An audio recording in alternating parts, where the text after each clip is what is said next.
আচ্ছা, 3টা কোয়েশ্চন লই আমরা বহুজন স্টুডেন্টের কনফিউশন আইছে। 3টা কোয়েশ্চন এক্সপ্লেন করে দিবার ট্রাই করমু। ফার্স্ট কোয়েশ্চন তোমার তার স্ক্রিন আছে, কইছে ফিডব্যাক প্রণালী কি? আর ফিডব্যাক প্রণালী বুঝতে গেলে আমরা দেহর মধ্যে বিভিন্ন গ্রন্থি আছে।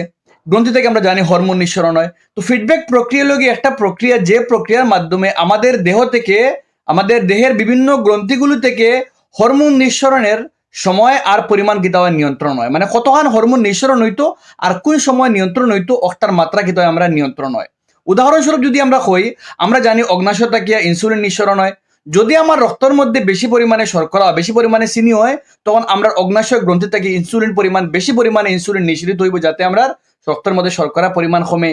আর যখনও আমার রক্তের মধ্যে শর্করার পরিমাণ কিতা হইব কমে যাইব, অটোমেটিক্যালি কিতা হইব ইনসুলিনের মাত্রা কিতা হইব গিয়া কমে যাইব। ও যে পদ্ধতি, মানে রক্তের মধ্যে শর্করা বাড়লে ইনসুলিন মানে বেশি পরিমাণ নিঃসরণ হইব আর কম হইলে কম হইব, ও পদ্ধতির নাম হইল গিয়া আমরা ফিডব্যাক মেকানিজম পদ্ধতি। আশা করি তোমাদের বহুজনের ইস্যু আইছে, একটা হলো গিয়া ডায়ালাইসিস কিতা আর কখন একটা করা হয়। তো আমরা জানি আমরা রক্তের মধ্যে থাকা বর্জ্য পদার্থ নিঃসরণ করে খেয়ে আমরা কিডনি। তো ডায়ালাইসিস হলো গিয়ে একটা প্রক্রিয়া যেখানে আমরা রক্ত থেকে যদি কিতা অতিরিক্ত লবণ আর বর্জ্য পদার্থগুলি বা অতিরিক্ত জল, যেটা কিতা করা হয় কৃত্রিম পদ্ধতিতে, মানে মানুষের দ্বারা, মানুষের তৈরি একটা যন্ত্রের সাহায্যে বর্জ্য অগুন কিতা রক্তটা কিতা করা হয় নির্গত করা হয় বা অগুন তরে বের করা হয়। ওই যে পদ্ধতি যেখানে মানুষের রক্তের মধ্যে থাকা অতিরিক্ত বর্জ্যগুলি বা অতিরিক্ত লবণগুলি কৃত্রিম যন্ত্রের সাহায্যে বের করা হয়, ও পদ্ধতির নাম হইল কিটা আমরা লাগিয়া ডায়ালাইসিস। নর্মালি একটা ডায়ালাইসিস যন্ত্র দিয়ে করা হয়। আমরা হসপিটালে গেলে দেখবা তোমাদের ডায়ালাইসিস যন্ত্র আছে। এখন আমরা শিলচর হসপিটালও আছে ডায়ালাইসিস মানে মেশিন আছে। কয়েকদিন আগে নিউজ একটা ভাইরাল হইতো যে খেয়ে কিতা করছেন গিয়া ডায়ালাইসিস মেশিন ভাঙি লইছেন গিয়া। তুমি যদি নিউজ দেখো তো তুমি দেখতে পারবা।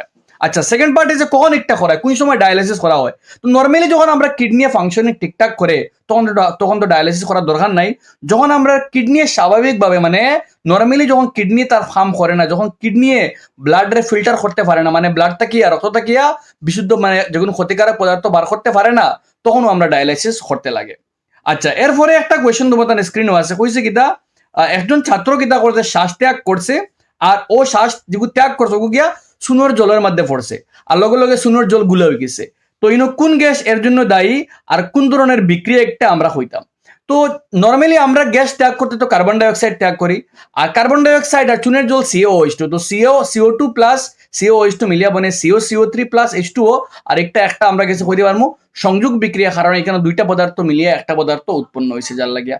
আশা করি তোমার 3টা কোয়েশ্চেন বুঝাইতে পারছি, সমীকরণ দেওয়া আছে তোমার আরো এই ধরনের কোয়েশ্চেন ডাউট থাকলে জিগাইতে পারবে কমেন্ট সেকশনও। এন্ড কাইন্ডলি যারা চ্যানেল এখনো সাবস্ক্রাইব করছো না, কাইন্ডলি সাবস্ক্রাইব করে রাখিও। আশা করি তোমার হেল্প হইব।